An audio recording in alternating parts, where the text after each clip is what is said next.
할렐루야. 우리 여러분들 다시 한번 좀 인사하시죠. 늘 함께 해줘서 힘이 됩니다. 이렇게 인사할까요? 늘 함께 해줘서 힘이 됩니다. 감사합니다. 감사합니다. 네. 백화점 세일 기간 중에 어떤 분이 그 세일 상품을 좀 구입하려고 갔는데 주차할 자리가 없는 겁니다. 그래서 몇 번을 돌았는데도 자리가 없자 하나님께 기도했습니다. 하나님, 저에게 주차할 수 있는 자리를 허락하시면은 제가 주일 빠지지 않고 열심히, 벌써 아멘 나오는 거 보니까 예배에 빠지지 않고 잘 참석하겠습니다. 이렇게 기도했는데 기도가 끝나자마자 바로 앞에 자리가 하나 나더라는 겁니다. 그러자 이분이 하나님, 됐어요, 제가 빈자리 찾았어요, 그러더래요. 인간이요, 그렇거든요. 우리가 어려울 때는 하나님을 찾는데 이 어려움의 문제가 해결되면요, 그 하나님의 자리에 얼른 자기가 가버려요. 내가 이렇게 한 것이다, 이렇게 가버리는 이 인간이 가지고 있는 이 습성들.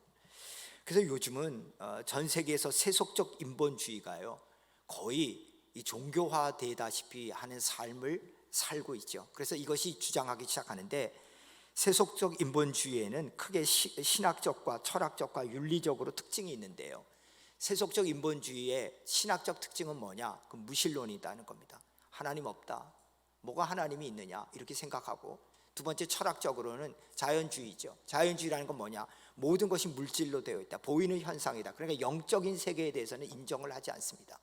그리고 윤리적으로는 상대적 윤리론을 얘기하죠. 이것은 뭐냐? 이것은 포스트 모더니즘이 똑같은 얘기예요. 어떻게 진리가 절대적일 수 있느냐? 변할 수 있다는 거죠. 어떻게 변하는 겁니까? 부모를 공경하라 그러는데 왜 부모를 꼭 공경해야 되느냐? 부모의 삶은 부모의 삶이고 내 삶은 내 삶이지, 뭐 이렇게 얘기하고, 가난한 자를 도와야 된다 이렇게 얘기하면, 아니 지네가 열심히 살지 못해서 가난하게 된 것을 왜 우리가 도와야 되냐, 이런 식으로 얘기하는. 그래서 진리라는 것이 절대적인 것이 아니라 언제든지 변할 수 있다. 여러분, 이 가치관이요, 우리나라를 비롯해서 전 세계 사람들의 젊은이들이 굉장히 이 가치관 속에 빠져 있죠. 그래서 뭐 하는 겁니까? 야, 하나님 필요 없어, 네가 너 인생의 주인공이야. 진리가 있다고? 있을 수도 있겠지. 그러나 그 진리라는 건 절대적인 게 아니야. 상황에 따라 변하는 거야. 그리고 너의 삶 속에서 너가 얼마나 중요한지 알아? 이 땅 살아가는 동안에 최선을 다해 살아야 돼. 이 땅에서 잘 먹고 잘 살고 잘 돼야 돼. 내세 천국 그런 건 없어, 이렇게 얘기하는 것. 이게 세속적 인본주의의 아주 대표적인 특징이고, 이런 사상이 전 세계를 거의 뒤엎다시피 하는 것입니다. 근데 놀랍게도요, 이런 세속적 인본주의에 대해서 신학자들이 얘기하지만은 이런 얘기는요, 어제 오늘의 얘기가 아니에요. 왜냐? 그것은 바로 지금으로부터 몇 천 년 전 오늘 본문의 바로 시대에도 그랬어요. 바로가 뭐라 그러냐? 내가 신이다. 여러분 한번 성지순례라든가 고대 문명 지역을 가보세요. 전부 다 왕들은 뭐라 그랬죠? 자기가 신이라 그랬어요. 그러니까 자기가 신이라는 건 뭐예요? 절대 권력이에요. 하나님 필요 없다는 거예요. 내가 숭배받을 대상이라는 거예요. 특별히 왜 이렇게 강력한 권한이 있었느냐? 그건 정치적으로, 군사적으로, 물질적으로 왕이 그 권한이 막강하기 때문이죠. 그래서 그 왕의 막강한 권한을 누가 건들기만 하면은요, 그 사람은요 가차없이 죽음을 면치 못하는 그런 위험 속에 빠지게 되니까 훨씬 이런 생각을 가지고 있죠. 그래서 바로는 뭐냐? 내가 신이다. 그래서 파라오라든가 이런 모든 것들에 대해서 신전을 만들고 자신을 숭배하는 사상을 만들었습니다. 이런 바로 앞에 모세가 딱 가가지고 내 백성을 출애굽시키다, 그러니까 가소로운 거죠. 그럴 때 뭐하라 그럽니까? 하나님이, 야 모세야, 내가 너를 통해서 역사하는데 10가지 재앙을 내릴 거야. 그러면서 피의 재앙, 개구리의 재앙, 이의 재앙, 그 다음에 파리의 재앙, 이 4번째 재앙을 일으킨 다음에 오늘 우리가 읽은 출애굽기 9장 말씀은 뭐냐? 5번째 재앙인 악질, 전염병, 돌림병의 이런 재앙을 내리셔가지고, 그래서 그들에게 모든 가축을 죽여버리는 그런 일이 벌어진 것이 오늘 본문의 내용입니다. 오늘 이 돌림병 재앙을 통해서 하나님께서 우리들에게 주고자 하는 메시지가 무엇인가? 저는 이 사순절에 굉장히 중요한 메시지가 이곳에 담겨 있다고 생각하면서 여러분들에게 말씀을 드리려고 합니다. 제일 첫 번째는 인간의 생사화복이 전능하신 하나님 손에 달려 있다는 것을 분명히 알라는 것입니다. 출애굽기 6장 2절에서 7절에 보면은요, 하나님이 이렇게 친히 말씀하세요. 하나님이 모세에게 야 나는 여호와야. 그러면서 뭐라 그러냐, 아브라함과 이삭과 야곱에게 전능의 하나님으로 나타났다. 내가 전능의 하나님으로 나타났다. 이제 네가 그렇게 두려워하고 있는데 두려워하지 마. 내가 너를 통해 가지고 이스라엘 백성들을 출애굽시켜 가지고 약속의 땅 가나안으로 갈 거야. 그러니까 뭐하냐, 바로가 왕이라고 생각하면서 절대 권력자라고 생각하는데 아니야. 그 바로의 손에 붙잡혀 있는 너희들 내가 끄집어낼 거야. 왜? 내가 전능자니까. 지금 이 말씀을 하고 계시는 거예요. 그러면서 하나님께서 10가지 재앙을 내렸는데 이 10가지 재앙 중에서 오늘 우리가 읽은 5번째 재앙은요 굉장히 중요한 재앙입니다. 왜냐? 의미가 다르기 때문에 그래요. 우리가 봤던 첫 번째 재앙인 피, 두 번째 재앙인 개구리, 세 번째 재앙인 이, 네 번째 재앙인 파리는요 애굽 땅에 막 했을 때 엄청나게 애굽 사람들이 고통을 받았어요. 얼마나 힘들어하는지 몰라요. 그런데 힘들고 고통스럽긴 했지만은요 생명을 앗아가지는 않았어요. 그런데 오늘 우리가 읽은 5번째 재앙은요 처음으로 생명을 치기 시작해요. 그 생명은 누구를 치느냐? 가축을 죽이는 거예요. 뭘로? 돌림병으로 죽이는 거예요. 이 재앙을 통해서 자신이 신이라고 생각하는 바로에게 자신만이 백성의 모든 생사할 여탈권을 다 차지하고 그리고 그들에게 복도 주고 그들에게 저주도 줄 수 있는 권한이라고 생각하는 바로에게 아니야, 네가 그런다고? 웃기지 마라. 내가 이 모든 삶을 주관하고 있는 거야 하는 것을 보여주고 있는 거예요. 여러분, 왜 가축에 대해서 죽이는 것이 그렇게 심각한 얘기인지 여러분 그거 아세요? 왜 그렇게 중요한 얘기입니까? 고대 시대 속에서는요 이 가축이라는 것은요 재산의 전부잖아요. 지금으로는 우리는 뭐 돈이 있어야 된다, 뭐 있어야 된다 이러지만 그때는 가축이라는 거잖아요. 가축이라는 건 뭐예요? 말이라는 것은 전쟁에 나갈 때 쓰고요, 약대라는 것은요 먼 거리를 갈 때 가고요, 나귀는 단거리 갈 때 하고요, 양이라든 것은요 우리들에게 젖을 주고 고기를 주고. 그러니까 이 엄청나게 중요한 가축을요 바로가 전부 다 차지하고 있었거든요. 근데 하나님께서 바로가 차지하고 있는 이 모든 것, 그래서 그가 주관하고 있는 이 모든 걸 쳐 죽이는 거예요. 더 나가서 이집트에서 모든 짐승, 오늘 우리가 보는 10가지 재앙 중에서 9가지 재앙은 전부 다 그들이 섬기는 신과 관련되어 있어요. 그러니까 그들의 신의 이름과 관련되어 있는데 특별히 애굽 사람들은요 신 중에서, 짐승 중에서 어떤 신, 소를 굉장히 숭배했죠. 그래가지고 사랑과 미와 비옥한 땅을 차지하는 여신, 그 여신이 바로 이시스라는 신이었고, 수소, 힘과 풍요의 신인 아피스라는 신, 이 신을 섬겼어요. 여러분, 이걸 통해서 우리가 잘 아는 얘기가 생각이 나죠. 무슨 얘기가 생각나요? 이스라엘 백성들이 출애굽했어요. 출애굽에서 모세가 40일 동안 시내 산에 가서 하나님의 말씀을 받는데 모세가 내려오지 않아요. 그러니까 이스라엘 백성들이 두려워해서 야 우리가 신을 만들자. 그래서 만든 신이 뭐죠? 그게 금송아지예요. 왜 이스라엘이 금송아지를 만들었을까? 보고 배운 게 그거니까요. 애굽 지역에 살면서 뭐냐, 애굽을 이렇게 부자로 만든 것이 뭐냐, 그게 송아지 신이라는 거예요. 그리고 소신이라는 거예요. 그러니까 이스라엘 백성들이 그 송아지를 만들고 이게 우리의 신이다 이렇게 말한 거죠. 그런데 하나님께서는 뭐 하는 겁니까? 그들이 신이라고 여기는 가장 중요한 모든 동물들을 다 죽여버리면서 하나님께서 생살 열탈권을 가지고 있다는 것을 보여주고 있는 것을 볼 수 있습니다. 사무엘상 2장 6절에서 7절 말씀에 보면은 여호와는 죽이기도 하시고 살리기도 하시며 스올에 내리기도 하시고 거기에서 올리기도 하시는도다. 여호와는 가난하게도 하시고 부하게도 하시며 낮추기도 하시고 높이기도 하시는도다. 신명기 3장 32장 39절에 보면은 이제는 곧 내가 그인 줄 알리라. 나 외에는 신이 없도다. 나는 죽이기도 하며 살리기도 하며 상하게도 하며 낫게도 하니라. 여러분, 하나님이 어떤 분이라는 거예요? 살리기도 하고 죽이기도 하고 부하게도 하고 가난하게도 하고 낫게도 하고 병들게도 하고. 다시 말해서 하나님께서 전능자라는 것을 보여주고 있는 거예요. 사랑하는 여러분, 성경은요 인간이 전능자라고 얘기한 데가 한 군데도 없어요. 네가 너 인생의 주인이 되라 그렇게 얘기한 적이 없어요. 여러분, 너가 너 인생의 주인이 되는 게 뭐죠? 그게 범죄예요. 그게 아담이 가진 범죄잖아요. 선과 악을 아는 나무 열매를 따먹으면 하나님처럼 될 것이다. 내가 나의 하나님이 되니까요 나한테 자원이 부족하잖아요. 뭐죠? 나를 사랑하는 사람만 사랑하고 나를 미워하는 사람은 미워해. 내 사랑의 자원이 부족하니까 뭐예요? 편을 만드는 거예요. 내가 가지고 있는 자원이 부족하잖아요. 그러니까 다른 사람 것을 빼앗아야 돼요. 그래서 전쟁을 일으키고 약탈을 하고 다른 사람과의 경쟁에서 짓밟을 일어나고 그렇게 살아가는 것, 이게 뭐예요? 전부 다 죄된 모습이거든요. 그렇기 때문에 뭐하냐? 성경은 뭐냐? 인간은 유한자고 죄인이고 그래서 잠시 이 땅에 있다가 사라질 안개 같은 존재다, 이렇게 얘기해요. 그런데 과거 바로 시대뿐 아니라 지금 시대도 아까 제가 말씀드린 것처럼 세속적 인본주의처럼 뭘 얘기하냐? 하나님이 아니라 내가 내 삶의 주인공이다, 이것을 끊임없이 얘기해요. 여러분, 그것의 가장 근본이 뭐가 있는지 아세요? 그게 바로 원죄가 있는 거예요. 사탄의 꼬임이 있는 거예요. 하나님 필요 없다, 너가 너의 인생의 주인이다, 네가 주관하고 살아야 된다, 이렇게 얘기하는 거예요. 그런데 과거뿐 아니라 현재도 하나님 우리에게 동일하게 얘기하죠. 오늘 돌림병을 통해서 짐승을 죽였듯이 우리에게도 뭐 하는 겁니까? 조류독감이라든가 또 돼지독감이라든가 또 구제역이라든가 코로나19라든가 쓰나미라든가 뭐 이런 여러 가지 현상들을 통해서 뭐 하는 겁니까? 우리들에게 경고하시는 거죠. 정말로 너희들의 인생의 주인이 너희냐?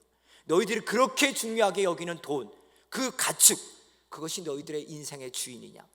오늘 우리에게 이렇게 질문하고 있는 것입니다. 여러분, 이것을 통해서 우리가 좀 깨달아야 됩니다. 우리 코로나19를 통해서도 느꼈잖아요. 우리가 가지고 있는 계획들이요, 다 사그러져요.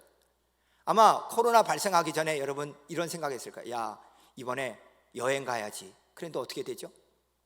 못 가는 거잖아요. 성지순례를 4월 달에 가야지. 여러분, 지진이 일어날 줄 누가 알아요? 우리의 인생 속에서 우리가 예측하는 대로 된다고요? 여러분, 그건 벌써 교만의 교만이죠. 우리가 그렇지 않은 걸 너무 잘 알고 있잖아요. 우리가 생각하는 계획대로, 우리가 주장하는 대로, 우리의 뜻대로 살아가는 인생, 그게 아니라는 걸 너무 잘 알고 있잖아요. 그렇게 영원할 것 같던 권력들도요, 어느 순간에 다 무너져 내리는 것들을 우리는 똑똑히 보고 왔잖아요. 그렇기 때문에 우리들의 삶 속에서 하나님이 우리들의 삶을 인도해 줘야 될 줄 믿습니다.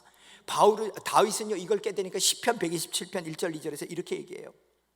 여호와께서 집을 세우지 아니하면 세우는 자의 수고가 헛되며 여호와께서 성을 지키지 아니하면 파수꾼에 깨어 있음이 헛되도다.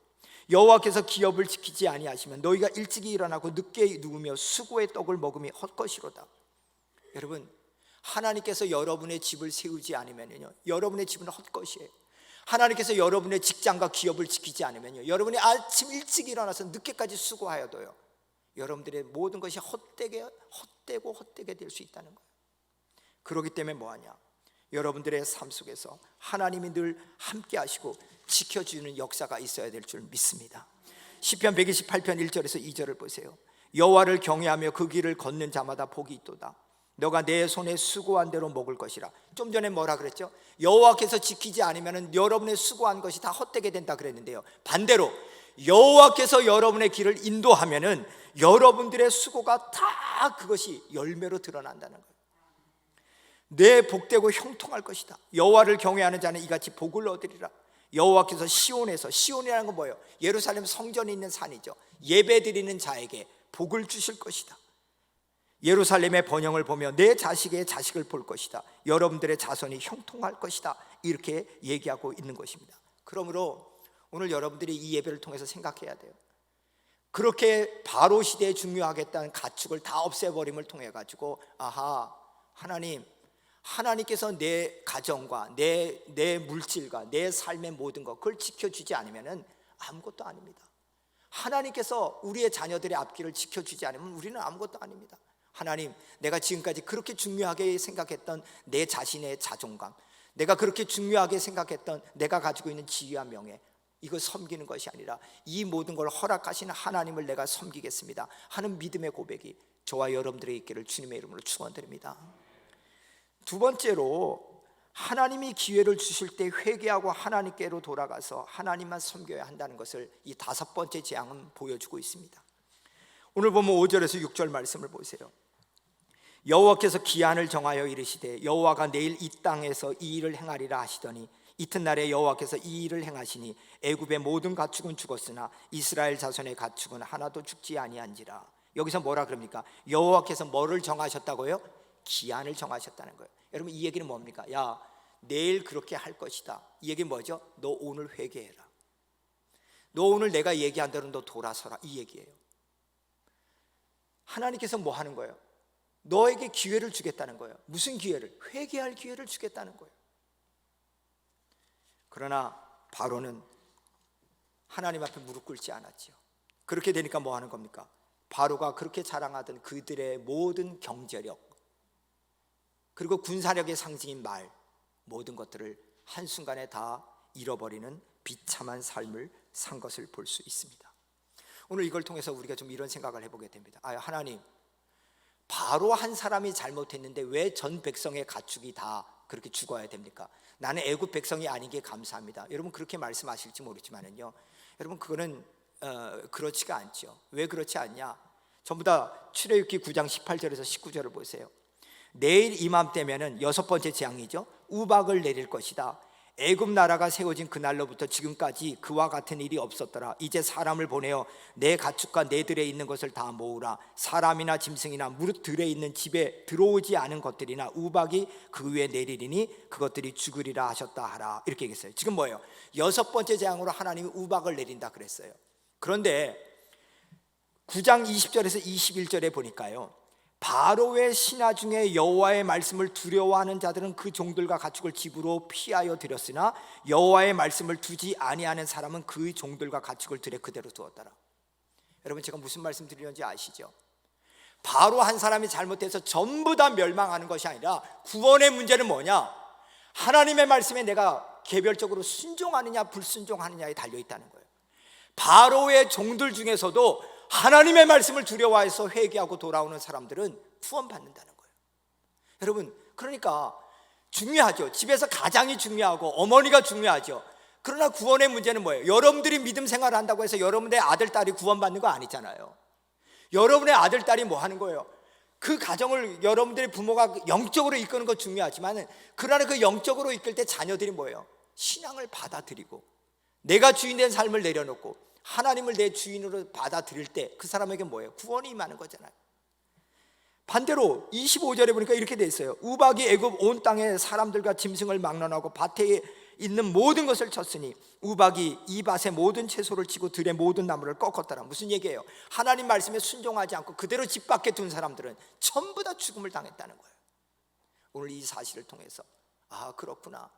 오늘 이 말씀을 통해서 내가 부모로서 우리 가정을 영적으로 이끌어야지. 여러분 그거 굉장히 중요하죠. 그러나 그걸로 끝나지 않고 우리 자녀들이 하나님 앞에서 철저하게 하나님의 하나님됨을 인정하고 살도록 그렇게 고백할 수 있는 그런 기도가, 그런 삶이 여러분과 저에게 있어야 될 줄 믿습니다. 그래서 기도해야 돼요. 하나님, 우리 자녀들 하나님 만나게 해주세요.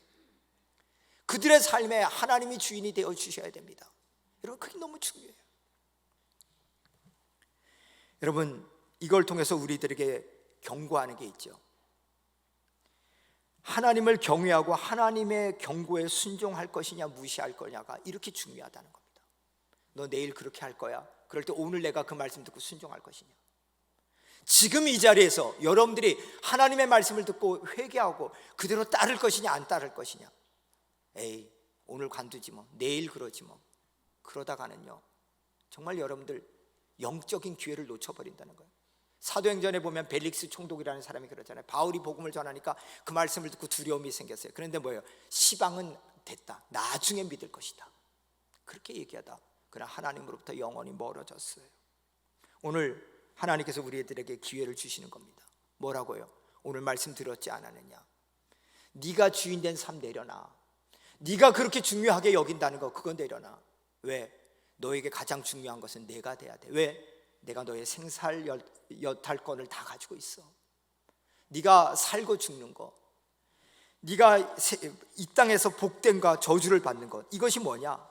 하나님의 의에 놓여 있다는 것을 얘기하고 있는 것입니다. 그러나 바로는 하나님의 경고를 무시했죠. 그 무시한 것 때문에 하나님으로부터 심판을 받습니다. 저는 바로의 이 강팍함을 보면서 소돔과 고모라를 멸망시키려고 하나님이 계획하고 그리고 경고했을 때 롯의 사위들이 이렇게 말합니다. 창세기 19장 14절 우리 같이 읽읍시다. 시작. 롯이 나가서 그 딸들과 결혼할 사위들에게 말하여 이르기를 여호와께서 이 성을 멸하실 터이니 너희는 일어나 이곳에서 떠나라 하되 그의 사이들은. 여러분, 오늘 여러분들은 어떠세요? 오늘 제가 여러분에게 이렇게 말씀하는데 여러분들은 농담으로 여기지는 않습니까? 너 이 성을 떠나. 오늘 떠나야 돼. 하나님 그렇게 경고하는데 롯의 사이들은 에이고 맨날 주일날 가서 듣는 얘기인데 뭐 저 목사 우리에게 겁주려고 그러는 거야. 만약에 그렇게 받아들이시면 여러분 속에 뭐하냐? 정말로 이를 갈며 슬피 울 날이 온다는 겁니다. 정말로 내 인생의 주인이 누구인가? 정말로 내 삶을 누가 책임져 주는 것인가? 노아 시대 사람들도 마찬가지예요. 하나님이 그냥 심판한 게 아니에요. 하나님 경고하셨어요.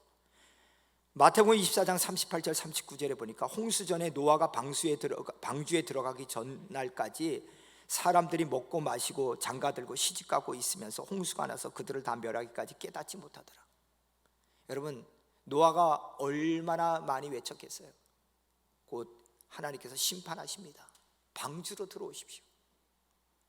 전혀.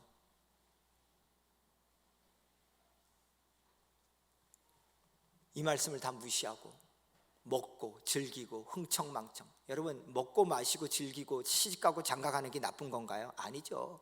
그건 우리들의 삶에 당연히 필요한 기본적인 거죠. 근데 뭐예요? 그 모든 것이 내 인생의 전부다. 세속적 인본주의처럼 내세가 없다, 이 땅이 끝이다, 그렇게 생각하고 살아가면서 죄악으로 살아가는 자기 주인의 삶, 그 심판이 뭐예요? 다 멸망이라는 거예요. 오늘 여러분들은 어떻습니까? 하나님께서 여러분에게 경고하실 때 여러분들은 어떻게 듣고 있습니까? 갑자기 왜 우리 집에 이런 일이 생겼지? 왜 자녀들에게 이런 문제가 있지? 왜 내 몸에 이런 질병이 갑자기 생겼지? 왜 내가 계획하려는 것을 이렇게 막으시지? 그럴 때마다 여러분은 어떻게 생각하세요? 형통할 때는 기뻐하고 곤고한 날에는 생각하라 그랬는데 여러분 정말 생각하시나요? 이걸 통해서 내가 뭘 깨닫기를 원하시는가? 우크라이나 전쟁을 통해서, 엄청난 쓰나미 현상들을 통해서, 이 코로나19를 통해서 여러분들은 뭘 깨닫고 계십니까? 또 하나의 현상이겠지. 그렇게 넘어가시겠습니까? 아니면 이렇게 닥쳐오듯이 내 삶도 언젠가 하나님 앞에 쓸 날이 있겠지, 그래서 준비해야 된다, 그렇게 생각하시는지요?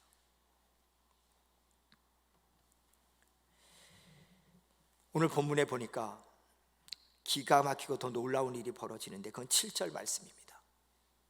우리 같이 좀 읽어볼까요? 바로가 사람을 보내어 본즉 이스라엘의 가축은 하나도 죽지 아니하였더라. 그러나 바로의 마음이 완강하여 백성을 보내지 아니한지라. 여러분, 그러나라는 말이 되게 무서운 말입니다. 바로가요, 확인까지예요. 정말로 우리나라 애굽의 가축만 죽었고 이스라엘의 가축은 죽지 않았어? 하나님께서 그렇게 한다는데 정말 그렇게 됐어? 근데 가봤더니요, 정말로 이스라엘의 가축은 하나도 죽지 않았어요. 그러면 뭐 해야 돼요? 야, 하나님이 살아 계시는구나, 하나님만이 전지전능한 분이구나, 그리고 무릎 꿇어야 되는데요, 그러지 않고요, 그러나 더 강팍해요, 더 완강해요. 항복하지 않는다는 거예요. 여러분, 그 많은 가축대들이 죽어가는 것을 보면서 이런 생각해야 되잖아요. 내가 저 가축처럼 죽을 존재인데 저 짐승이 죽음을 통해서 내가 죽을 것을 저걸 바라보면서 내가 이래서는 안 되겠다, 나도 저런 심판을 당하겠구나, 이렇게 해야 되잖아요. 이게 기본적인 자세잖아요. 근데 그러지 않아요. 그걸 보면서도 뭐예요? 더 강팍해요. 그 마음이 강팍하니까 뭐예요? 더 이스라엘 백성들을 괴롭혀요. 여러분, 우리가 지금 고난 주간을 향해 달려가고 있는데, 여러분, 고난이라는 게 뭐예요? 내가 죽을 저 십자가의 형벌을 예수님께서 대신 져주는 게 고난이잖아요. 그럼 십자가를 보며 생각해야 되잖아요. 예수님이 저렇게 달려 돌아가시지 않았으면 내가 저렇게 죽을 건데, 근데 예수님이 저렇게 달려서 내 죄를 용서했구나. 그럼 우리는 뭐 해야 돼요?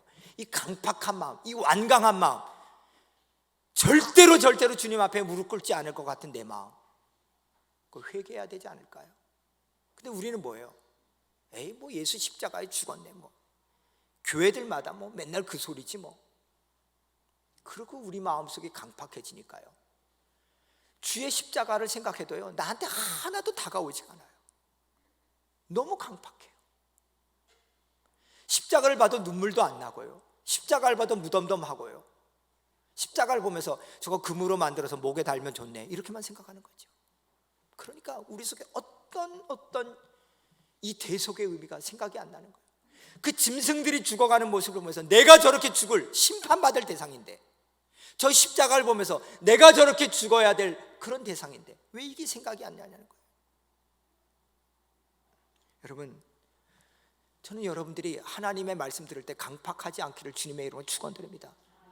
여러분, 수용성이 있어야 돼요, 하나님 말씀에 대해서.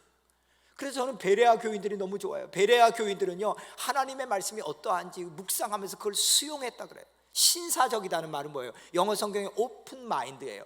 다시 말해서 하나님의 말씀을 들을 때마다 아멘, 그래, 내가 그 말씀대로 살아야지. 그렇게. 이 시대의 문제는요, 예수님 없는 개인, 예수님 없는 기업, 예수님 없는 지식, 예수님 없는 경제, 예수님 없는 문화, 이게 문제예요. 그렇게 되니까 뭐예요? 그 속에는 예수님이 쓸 자리에 내가 들어가고, 돈이 들어가고, 권력이 들어가고, 그 다음부터 뭐예요? 강팍해지고 하나님의 심판 속에 놓여지는 삶으로 전락해 버린다는 겁니다. 히브리서 3장 12절 14절 보세요. 형제들아, 너희는 삼가 혹 너희 중에 누가 믿지 아니하는 악한 마음을 품고 살아계신 하나님에게서 멀어질까 조심할 것이요. 여러분, 여기서 뭐라고 얘기해요? 악한 마음을 품고 하나님으로부터 떨어질까 조심하라. 오직 오늘이라 일컫는 동안에 매일 피자 건면하여 너희 중 누구든지 죄의 욕으로 완고하게 되지 않도록 조심하라. 강팍하지 말도록. 여러분, 여러분들의 마음이요, 이게 굳은 살이 배기기 시작하면요, 그 다음부터는 심각한 문제예요. 여러분들이 신앙생활 오래 하잖아요. 오래 하면은요, 예배 드릴 때도요, 다 알아요. 다 안다. 그래서 뭐 하는 거예요? 하나님 앞에서 바른 예배자로 쓰지 않아요. 다 엉뚱한 생각해요. 그리고 뭐예요? 말씀 들어도요, 강팍해요. 그렇게 되면 그 다음부터 뭐 하는 거예요? 나는 점점 하나님으로부터 멀어지는 거예요. 히브리서 4장 1절 2절에도 그래요. 그러므로 우리가 두려워할지니 그의 안식에 들어갈 약속이 남아 있을지라도 너희 중에 혹 이르지 못할 자가 있을까 함이라. 두려워하라는 거예요. 뭘요? 하나님의 안식에 들어가지 못할까 봐. 왜 이렇게 되느냐? 그들과 같이 우리도 복음 전함을 받은 자이나 그러나 들은 바 그 말씀을 그들에게 유익하지 못한 것은 듣는 자가 믿음과 결부시키지 아니함이라. 하나님 말씀을 들어도요, 그걸 믿음과 결부시키지 않아요. 여러분, 굉장히 심각한 얘기 아니에요? 그러니까 우리가 좋아하는 얘기는 어쩌면은 여러분 예수 믿고 여러분들의 자녀 잘 되고 형통하고 그 다 좋아하죠. 여러분도 좋아하고 저도 좋아하는 거죠. 근데 거기만 매여 있어요. 내가 어떻게 하나님의 뜻대로 살 것인가? 내가 어떻게 하면 하나님이 기뻐하는 삶을 살 것인가? 그러니까 바로가 하나님이 친히 살아 역사한 거예요. 그 짐승이 죽고 이스라엘 짐승은 살아있는 걸 보면서도 와, 하나님 살아계시구나, 내 마음을 강팍하게 해서는 안 되구나, 이렇게 나가야 되는데 그러지 않아요. 오늘도 똑같이 얘기하는 거예요. 너희들 오늘 하나님 말씀 듣고도 마음 강팍하지 말아라.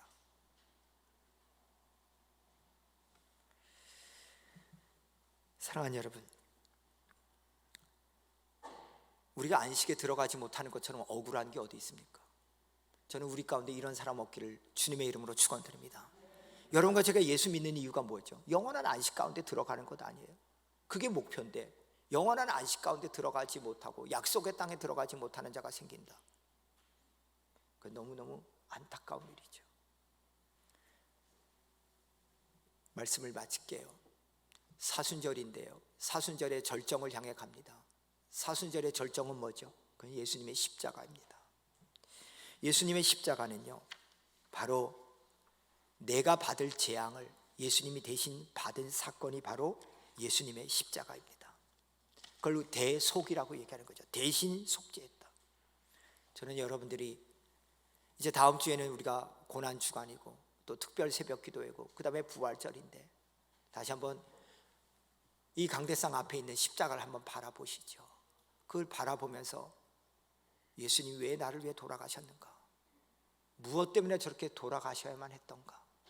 정말로 예수님이 나를 위해서 나 대신에 저 십자가를 진 사건이라 그러는데 그게 정말 나한테 와닿는가? 여전히 나는 십자가를 봐도 강팍하고 어떤 감흥도 생기지 않고 그냥 죽었네, 우연이겠지. 첫 번째, 두 번째, 세 번째, 네 번째 재앙 내릴 때도 고통스러웠지만 참으니까 또 견딜 수 있었는데 다섯 번째 또 참으면 또 이거 지나겠지. 여러분 그렇게만 보실 겁니까? 근데요, 아시잖아요. 짐승의 죽음이 점점점점점하면서 그 다음에 뭐죠? 자식의 죽음으로 가요. 자식의 죽음이 나중에는 자신의 죽음으로 가요. 이 사건들을 보면서 아하, 그렇구나. 우리가 하나님 앞에 쓴다는 것이 얼마나 중요한 것인가. 이를 위해서 내 마음을 강팍하지 않고 오늘이라는 기회를 주셨을 때, 지금 뭘 줬죠?